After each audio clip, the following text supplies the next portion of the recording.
welcome to the, is it 3 o'clock broadcast, 4 o'clock? I can't even remember what time it is anymore because we've been here all day in the newsroom. But welcome to our live broadcast. We just want to bring you an update with some more of the tweets that are flooding the internet currently. And really what we wanted to talk about in this one, there's a tweet that went out by Terry Halifax, CIH, talking about how it's incredible to see everyone coming together on Housing Day, and that lots of small voices make a big noise. And I think that's the really important thing that, personally I would say I've taken from today, and what's been really positive has been having people, talking about their personal experiences, talking about things like, how social housing has had an impact on our lives, and we are stronger together, I think is sort of the key theme that I would take from that.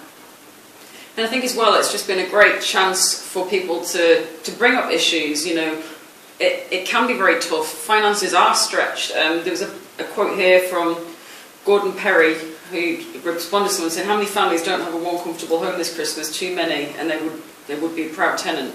And it is that, it is a chance to raise also awareness of some of the issues that people do face in their everyday lives, and the things that they have to overcome on their each day. I think we've seen some really fantastic things, and we were talking earlier, when Aid was here, there was a few of us in the room, we were talking about what's really sort of come out of the day, and we've seen some brilliant things from The Shelter, The Guardian, Big Issue, and lots of the large organisations, and lots of large housing organisations. But what's impacted quite a lot on us personally here, there's been things like, the tenants who have been tweeting, using the hashtag, really standing up and talking about what's important to them and how housing and social housing has positively impacted. We've heard stories about people in their, in their 90s, in their hundreds, who are, really part of the community. And, it's been hugely impactful sort of for me today, is looking at things like, the Guardian article, there was that quote about 43% of tenants, of the 4.1 million people who live in social housing, are single, they live on their own. And, particularly in light of things like the John Lewis advert, and all of the work around loneliness that they're doing with Educate at the moment, I think that's really important to consider how we impact on the wider community. When we talk about things like big society, actually we're a really key part of that. And it's been quite empowering to hear some of those messages today. Yeah, and I think what's been great with some of the tenant voices, people have been very real about their situations. There's a few tweets come up from Yarlington. Just take that off, that's gone down at the wrong point. That I just want to share with you. Zoe Rooney, really brave messages saying that they asked their tenants, what makes you a proud tenant, what have you achieved? She says, I'm proud that I have 2 wonderful children, a beautiful home, although far from spotless, and have taken hold of my mental health problems, and I'm fighting every day against them. I still struggle, but with the support of good friends and YHG, I'm able to live and not exist anymore.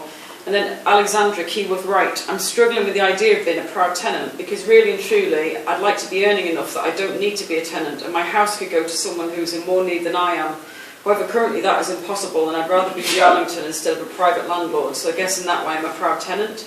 And it's these sorts of stories that really ring true and give the true picture of social housing and of the amazing people that live in social housing. Much of it is to do with economy and people wanting to get out and work, wanting to get ahead in life, but need that in place because of housing costs. Oh, absolutely. I mean, there's lots of tweets been coming in today.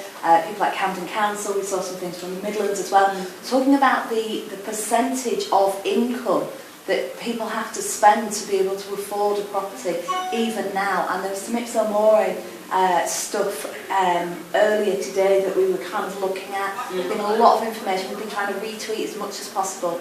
Coming out and really talking about how people can be spending sort of 60% of their income on rent. Now, if you have 60% of your income on rent, it's very hard to, for you to be able to meet those aspirations that you will have, and fulfil your potential, take part in your community, that kind of thing.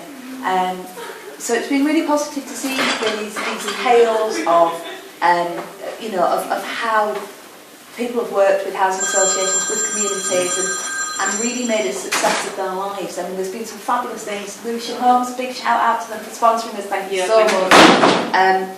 In particular, did the Humans of Lewisham, which has been absolutely fantastic. I've got to admit, I personally love that a lot myself. Yeah, so overall, and again, you know, really great to hear about some of the services that housing associations are providing to help tenants. We had a great tweet from an older tenant who'd got on, absolutely loved learning how to use an iPad. Feels like it's totally changed their life. And obviously, this is a digital event today, and it's great to hear how housing associations are really also helping equip tenants with those skills, which helps them take part today as well, but also really benefits their lives.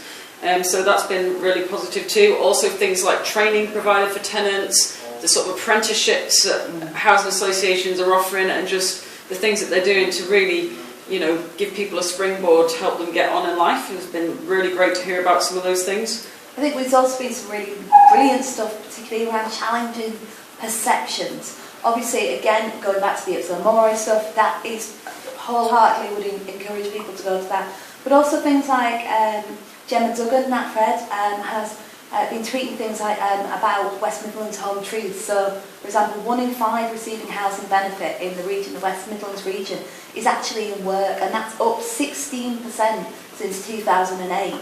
So there is this perception maybe that social housing is, you know, a certain person or a certain, you know, type of people, but actually, you know, just because you're in social housing, it doesn't mean that you're not in work. And you know, we are there to offer, you know, housing and opportunity to people from across.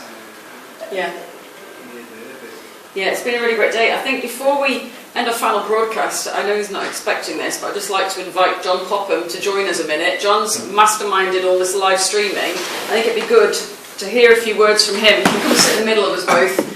Hear a few words. It'd be good to hear a few words from him on Housing Day, and maybe let him close the live streams. And we'll still be collecting tweets, and so keep your tweets coming. We're going to be collecting those. Some of those will go in the Housing Herald. I know that Aid Capon, who's done this day, he's going to be going over tweets, and we're going to be looking at how we curate that and spread things around even more. But I think it'd be good, just before we finish our last live broadcast, to hear a few words from Mr. John Popham, who's helped organise this day and has been madly running around pressing buttons and things like that all day. So over to you, John. Thank you, Hannah. Thank you, Caroline. And thank you, both of you. And also thank you to everybody else who's been here. So I'm probably not going to remember everybody, but Becky, Lisa, Jenny, and Aid, and all the resource team. Thank you to all of you. I do this quite a bit actually. I have mad ideas and then I have to try and persuade everybody else to come and join me on them. And this one seems to have worked. And thank you very much. So what we're trying to do in this is add a bit of a dimension to Housing Day and try to amplify stuff and put a bit of discussion around what goes on and do things that you can't do in tweets. So, and I think we've managed to do that, and I've been really fortunate in the people who have joined me here, both in terms of people who've got some fabulous comm skills and some people who are in senior positions in the sector. And so I'm really happy with what we achieved here today. And I'd love to do it again another time. And well, thanks a lot. And you know, the thing about Housing Day, one of the things that we were talking earlier on about, we've had the Housing Day stream up on the board here, and next to the Our Day stream, which is a government one, and that's great as well.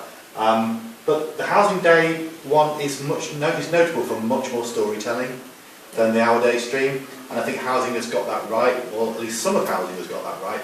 We have to tell stories, we have to tell positive stories, we've got to counter all the negative stuff that goes in the media. And the best way to do that is to tell stories about the positive work we do and the lives of the people who live in social housing. And we get those through, we change people's minds, we change the way they feel about social housing. So we must do more storytelling, and hopefully we made a contribution to that today. So thank you all, thank you for watching, and thank you to everybody who's participated. And of course, thank you to Lewisham Homes for sponsoring this. Thank you very much. Thanks. Cheers. Bye.